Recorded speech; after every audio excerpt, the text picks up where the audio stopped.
और सारे हाजरीन साथियों, बहुत ही इम्पोर्टेंट बातें रूप जी ने और सजन जी ने अपने ध्यान च लियांदी। कुछ ऐतराज़ सजन जी को है, कुछ ऐतराज़ रूप जी ने जाहिर किया है। इन्होंने इतने ही कहा सजन जी ने कि नेता तो देखो जिंदा लाशें हैं। अभी अपने को पब्लिक को इन्होंने इतना सख्त शब्द नहीं बरता। ये रियल में तो पब्लिक भी ऐसी ही कंडीशन है जो बोल नहीं रही। मेरे को ये लगता है कि इसके दो कारण हैं कि पब्लिक बोलती क्यों नहीं, पब्लिक भी जिंदा लाश क्यों बनी हुई है।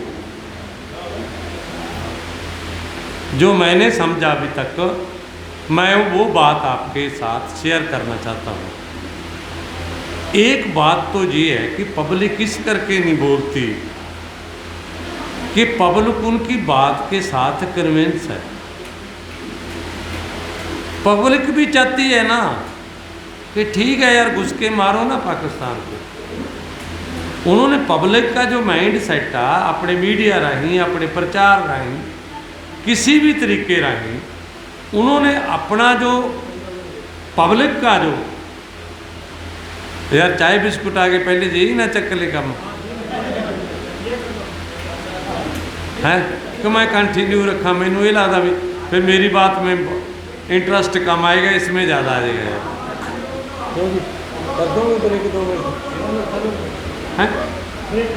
हाँ,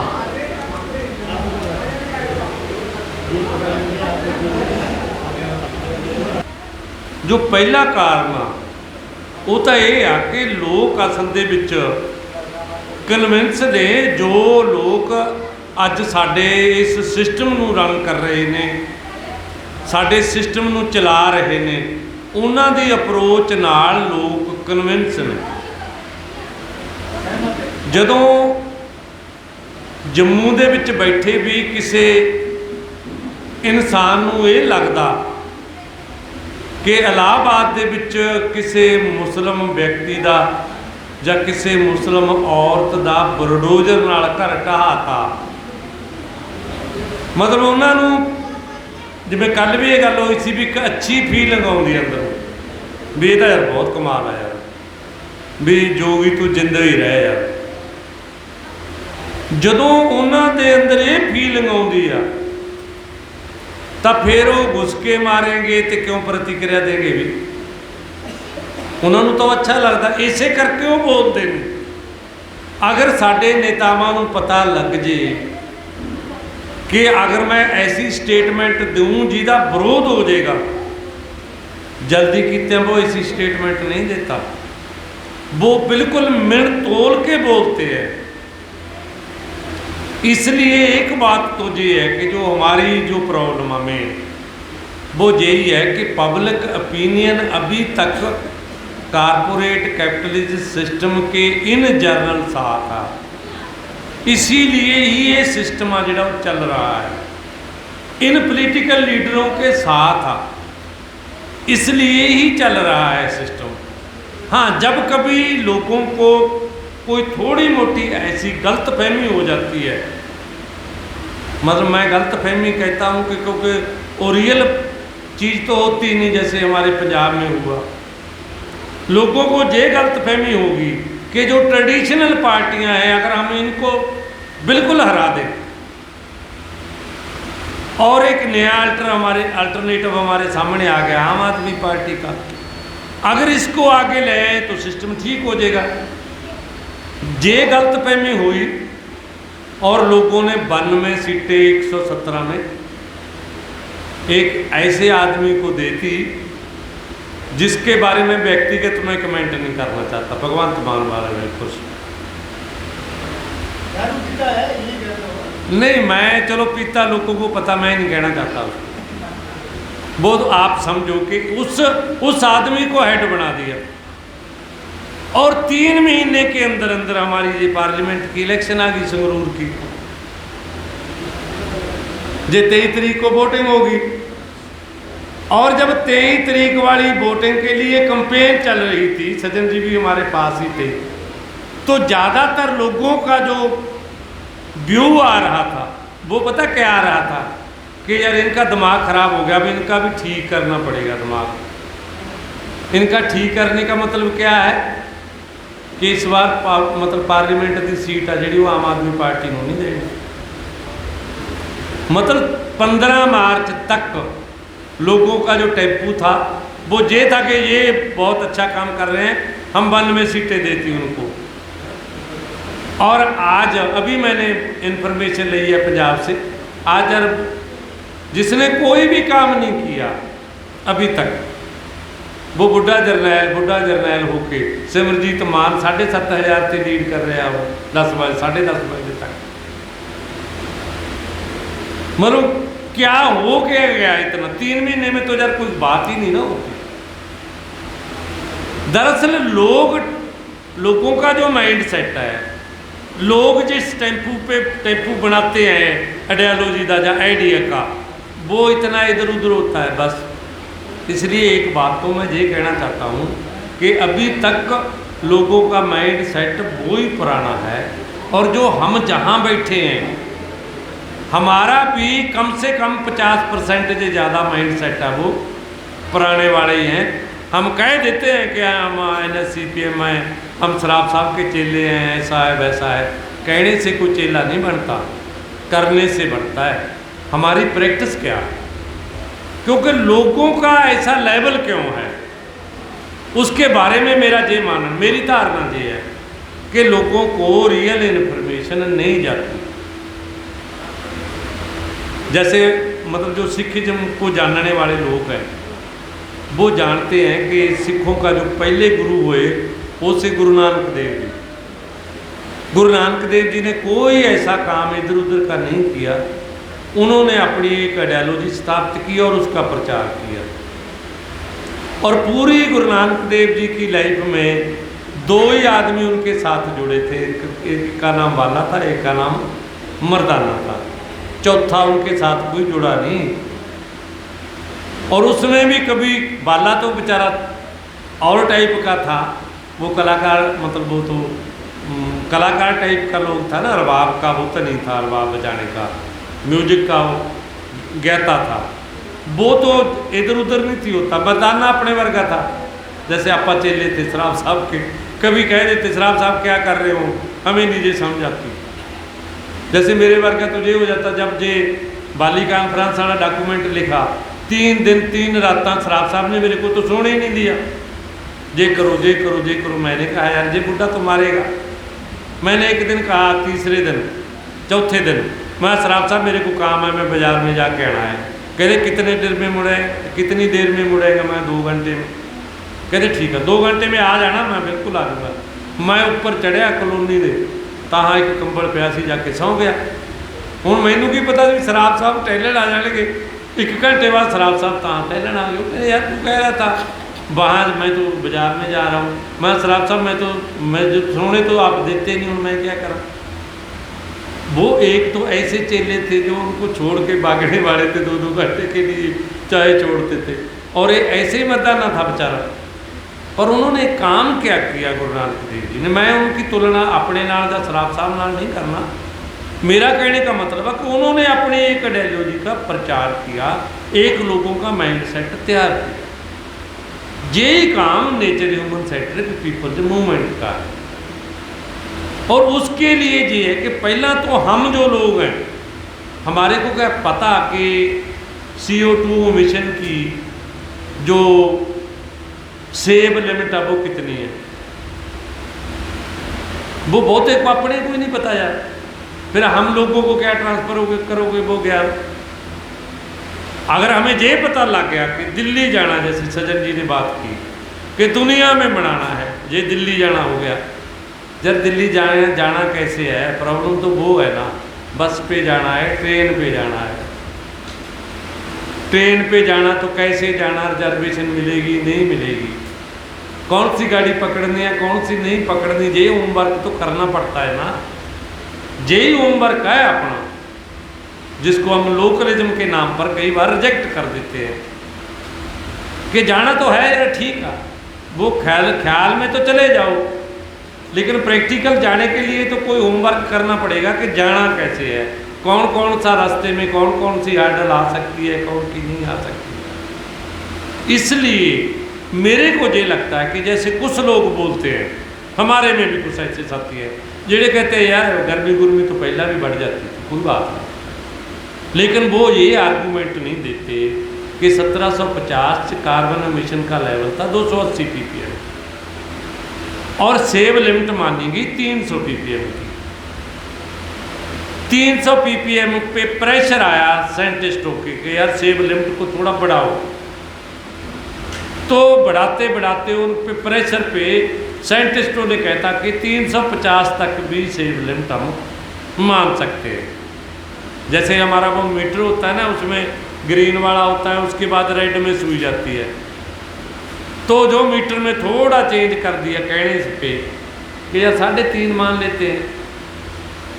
और आज नोवा क्या कह रही है, जो एक अमेरिकन एजेंसी है, वो कह रहे हैं यार 420 ppm हो गया, सेव लिमिट है 350।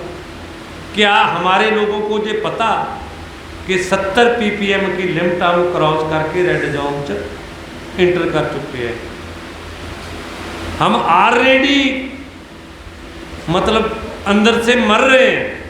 सज्जन जी तक कहते हैं सब मरोगे, मरोगे नहीं, मतलब 20-25% इंसान मर चुका है।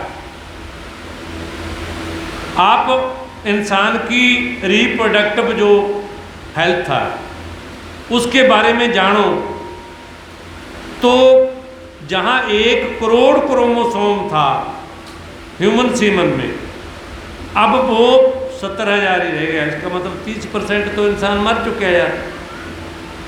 वो दिखता है लेकिन अंदर से खोखला हो रहा है। कितने लोग हैं जिसको अलग अलग किस्म की बीमारियां लग गई है, कैंसर कितनों को हो गया, हाई ब्लड प्रेशर कितनों को हो गया, थायराइड कितनों को हो गया, और तरह तरह का वो जो hepatitis A, hepatitis B, hepatitis C, ये अंदर से तो मर ही रहा है यार। इसलिए ये जो लोग कहते कि नहीं यार गर्मी तो पहले भी होती थी, इसमें जो सर आप सामने इस डॉक्यूमेंट में एक फैक्ट लिखा है कि 180 ppm से 200, ये लिखा है 180 ppm से 300 ppm होने में, मतलब 120 ppm की बढ़ोतरी के लिए कितना टाइम लगा था? 6,50,000 साल। 6,50,000 साल में 120 ppm की बढ़ोतरी हुई थी। अभी 100 जो ppm की बढ़ोतरी है वो 40 साल में होगी, तो फिर वो ये और वो उसको आप सेम कैसे कर दोगे? इसका मतलब ये है कि हमें ये नॉलेज ही नहीं।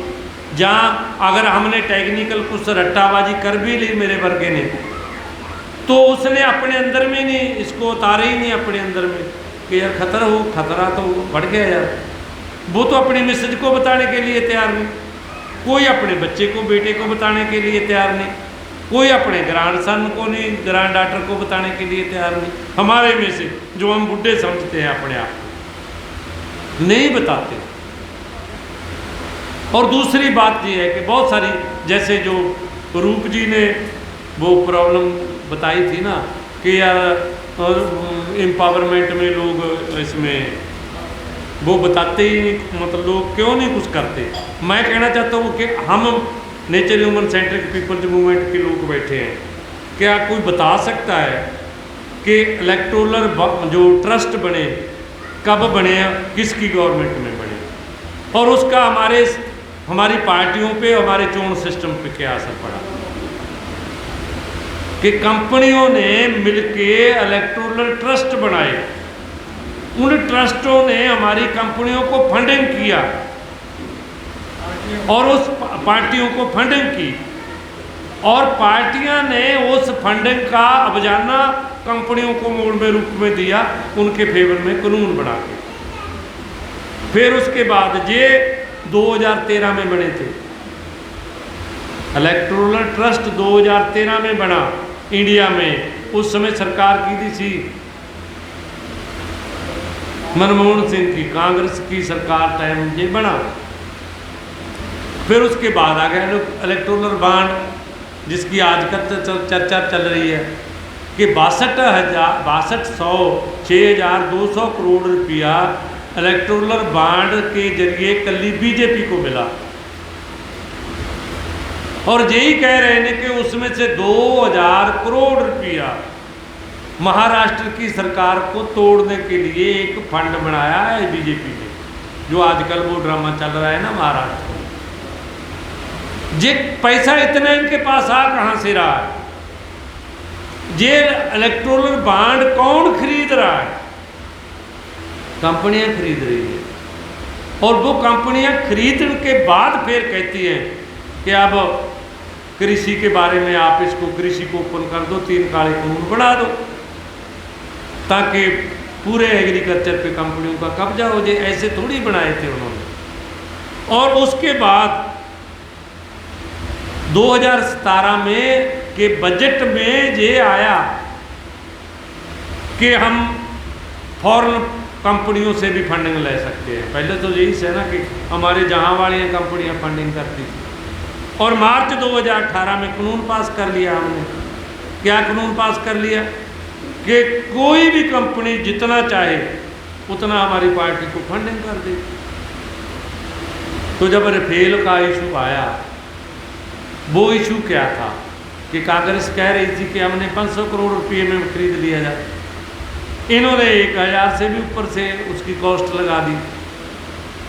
तो कई लोगों ने फिर उन्होंने कंफ्यूज करने के लिए जे बीजेपी के लोगों ने प्रचार किया, जब उसके आईटी सेल ने प्रचार किया कि उसमें कुछ नए इंस्ट्रूमेंट लगवाए हैं। पर कोई ये सोचेगा कि जब डिजाइन ही स्कूटर का हो गया, आपने स्कूटर का एक डिजाइन तैयार कर लिया, स्कूटर के डिजाइन पे तैयार करके उस पे आप मोटरसाइकिल के टायर चढ़ा सकते हो क्या?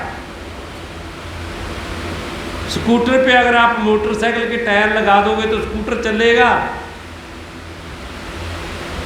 बात दरअसल की सी बात यही थी कि इन्होंने घूस खाया। और उसका पता कब चला? पता चला जब उसने, जो फ्रांस की कंपनी सी राफेल, जिसने ये प्रमाण दिए, उसने जब अपनी बैलेंस शीट सरकार के सामने पेश की, उस बैलेंस शीट में लिखा हुआ था कि बारगेनिंग के लिए इतने पैसे इंडिया के उन लोगों को दिए गए। इंडिया में नहीं कुछ बताया किसी ने। और ये केस निकला भी कहाँ से? ये फ्रांस से निकला। इसलिए अगर हम इन डिटेलिंग की जो भी हो रहा है ये ऐसा कि क्यों होगी हमारी सारी की सारी राजनीतिक प्रक्रिया क्रिमिनल, और क्यों इसमें मनी पावर और मसल पावर आ गया? यार ये एक स्कीम के द्वारा आ रहा है, एक स्कीम के द्वारा आ रहा है। अब देखो कि शायद आपने ये देखा हो कि सूरत पहले गए महाराष्ट्र वाले, जो मतलब जिसको सजन जी की शब्दावली में हम गधे कहें, कि गधों को पहले लद्दा गया, कहाँ लगे? सूरत के एक होटल में ठहरा दिए वो गधे। और वहाँ से एक गधा कहने भाग गया। और उसने उद्धव ठाकरे को आके कहा कि मैं भाग आया हूँ, बहुत ही मुश्किल में भागा हूँ। पहले उन्होंने कहा कि इसको हटाएगा क्या, मैंने मारना चाहते थे मेरे को, उन्होंने एक इंजेक्शन भी दे दिया मेरे को, मतलब हॉस्पिटलाइज करके मेरे को वो सर्जरी करके मारना ही चाहते थे कि इसका तो काम ही निबेड़ दो।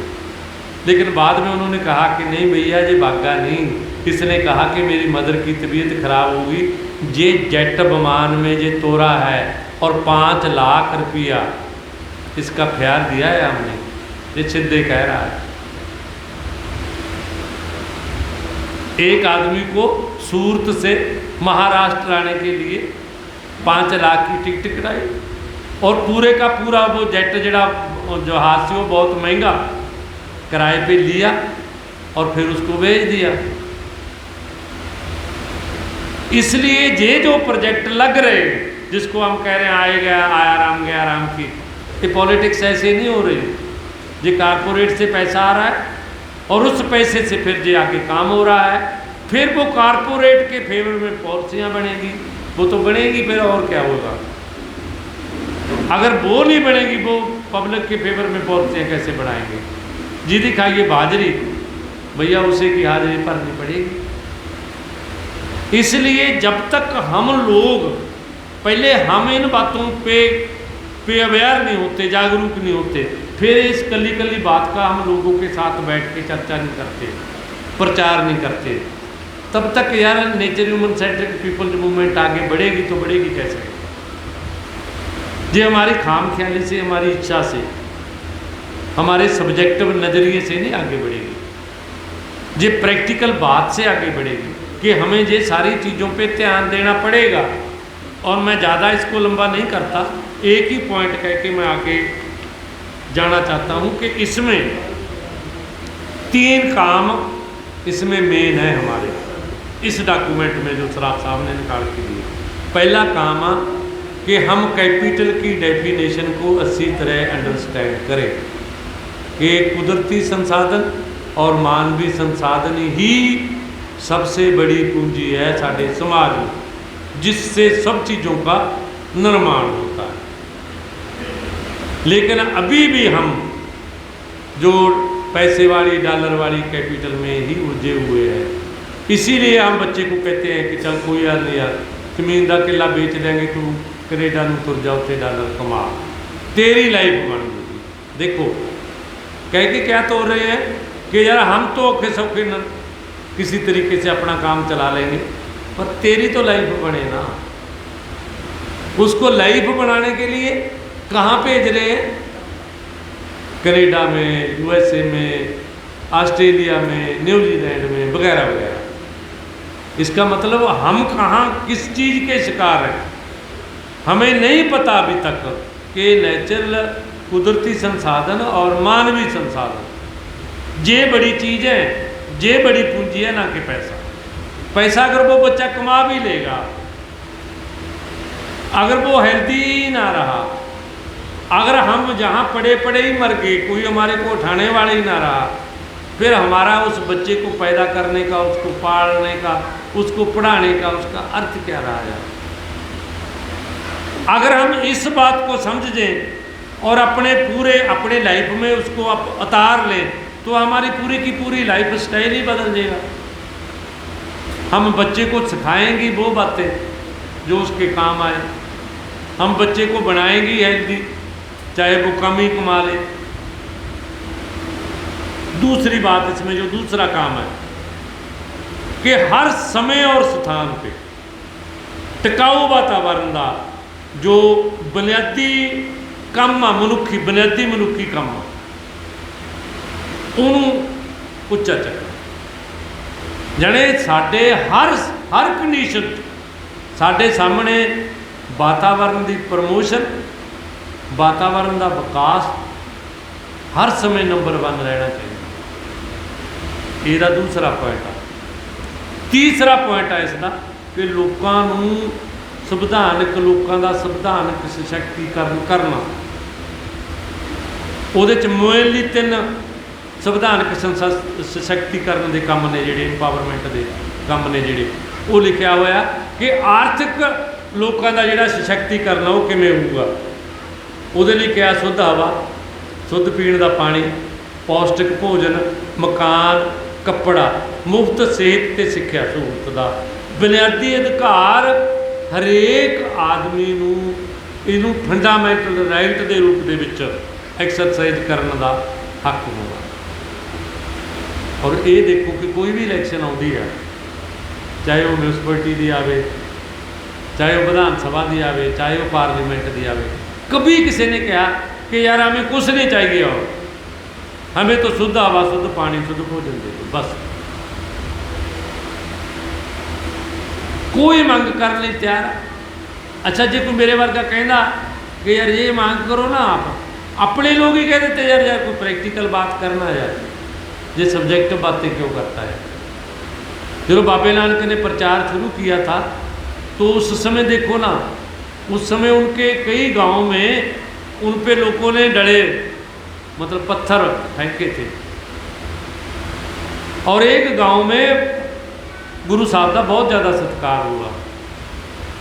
तो गुरु साहब ने जहाँ पत्थर फेंकने वाले थे उन लोगों को आशीर्वाद दिया कि बसे रहो।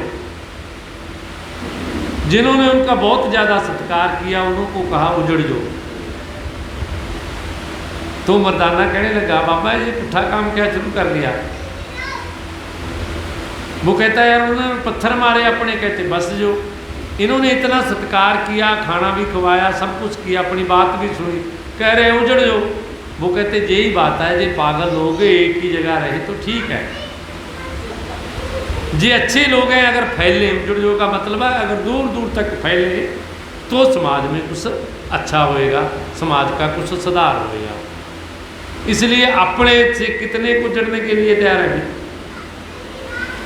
हम तो दो दो मकान बनाने के लिए बैठ गए एक एक जगह कि दो दो कोठियाँ बना लो, बसना उजड़ना। और फिर कई कहते हैं यार बढ़ती नहीं यार मूवमेंट अपनी 2002 में शुरू किया था, अब 22 हो गया और 12 साल हो गए यार, प्रोग्रेस क्या है?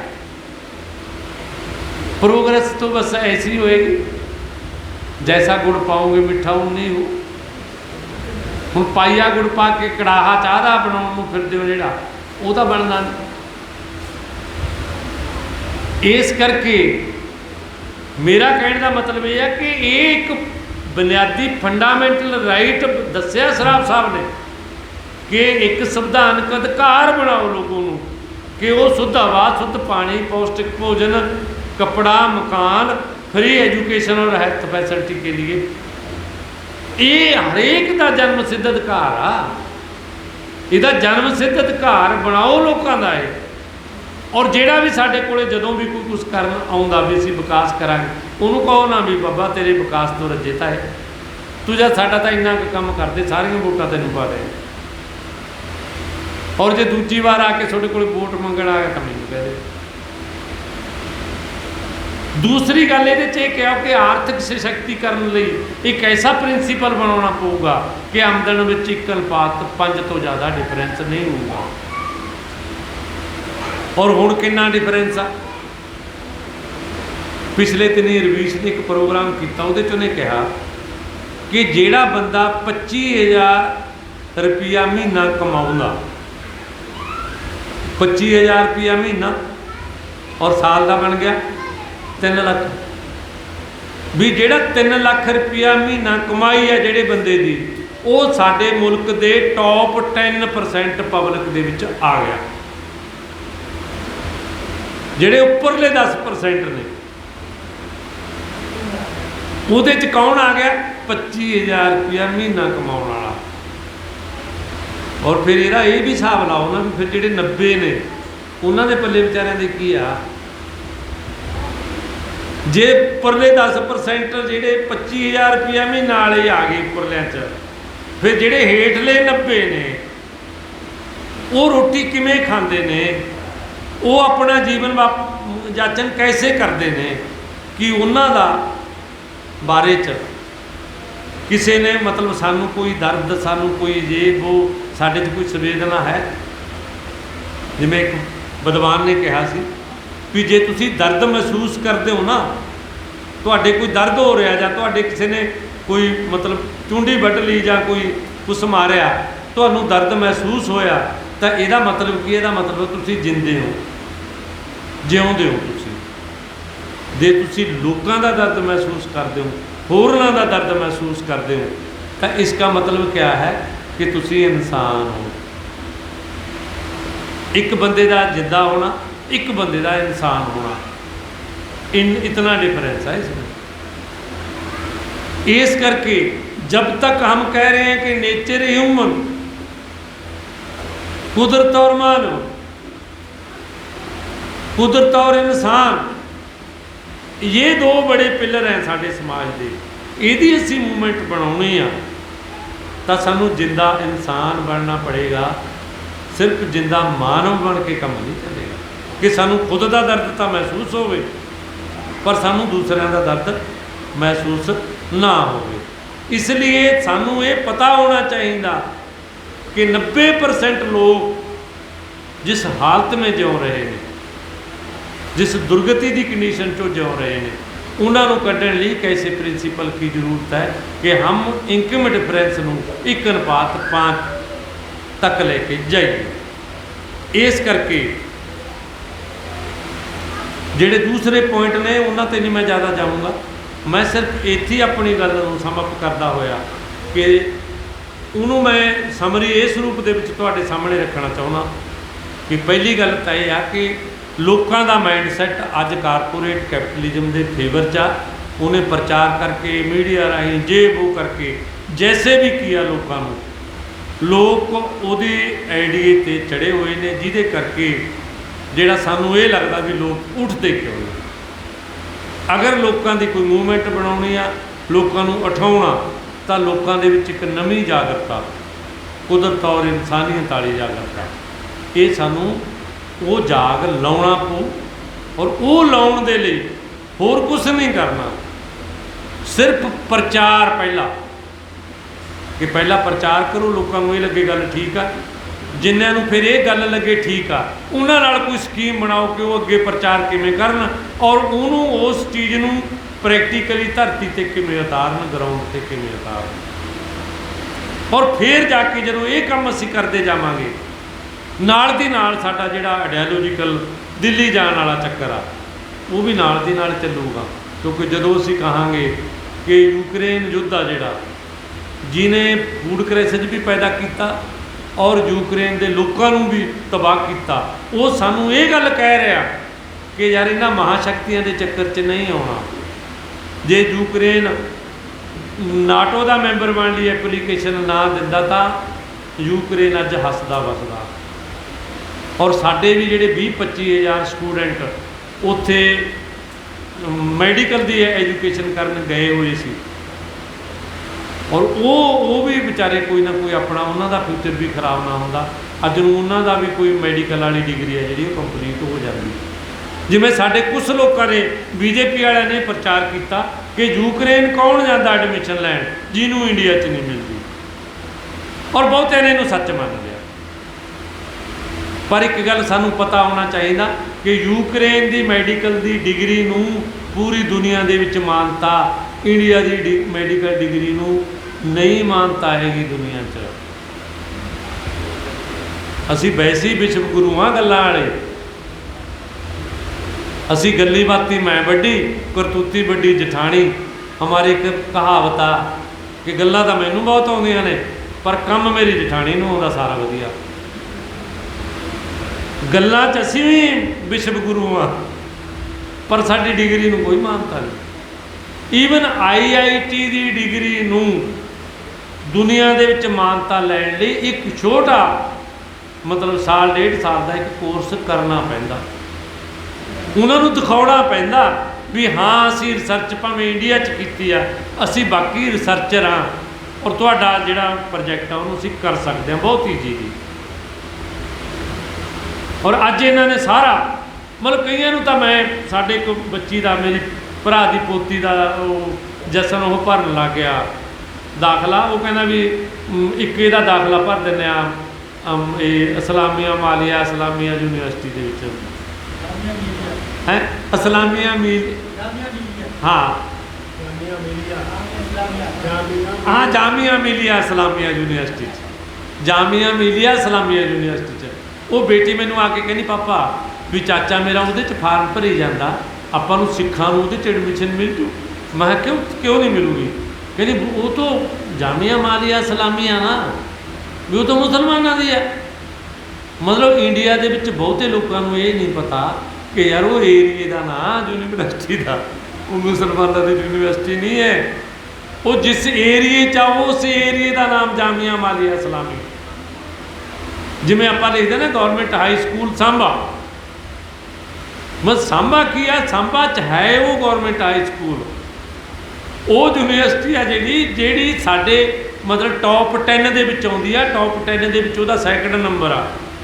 उहदे बारे लोग उन्होंने मुसलमानों की यूनीवर्सिटी बनाई जाते हैं। और जदों बच्चे उत्थे कुट्टे ने ਸੀਏ ਮਤਲਬ ਕੇਸ ਵੇਲੇ ਉਦੋਂ ਲੋਕਾਂ ਨੇ ਬੜੀ ਵਧੀਆ ਕਈਆਂ ਨੂੰ ਵੀ ਠੀਕ ਹੈ ਇਹਨਾਂ ਦੇ ਤਾਂ ਪੈਣੀ ਹੀ ਚਾਹੀਦੇ ਨੇ, ਤਾਂ ਮੁਸਲਮਾਨ ਸੀ। ਉਹ ਜਿਹੜੇ ਸਾਡੇ ਟੌਪ ਸੈਕੰਡ ਯੂਨੀਵਰਸਿਟੀ ਆ ਉਹਦੇ ਨਾਂ ਤੋਂ ਹੀ ਅਸੀਂ ਐਲਰਜਿਕ ਹੋ ਜਾਂਦੇ ਆ। ਸਾਨੂੰ ਇਹਨਾਂ ਗੱਲਾਂ ਦਾ ਪਤਾ ਹੀ ਨਹੀਂ। ਜਿੰਨਾ ਚਿਰ ਪਹਿਲਾਂ ਤੁਸੀਂ ਪਬਲਿਕ ਨੂੰ ਇਹ ਗੱਲਾਂ ਨਹੀਂ ਦੱਸੋਗੇ ਉਹਨਾਂ ਚਿਰ ਪਬਲਿਕ ਇਹਨਾਂ ਗੱਲਾਂ ਨੂੰ ਸਮਝੂਗੀ ਕਿਵੇਂ, ਔਰ ਉਹ ਫਿਰ ਸਮਝ ਕੇ ਪ੍ਰਤੀਕਿਰਿਆ ਠੀਕ ਕਿਵੇਂ ਦੇ ਦੂ।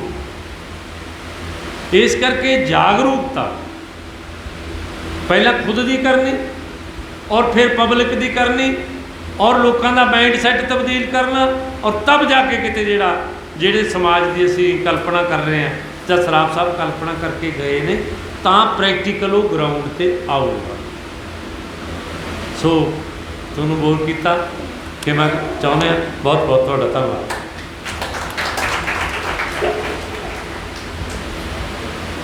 अच्छा, ये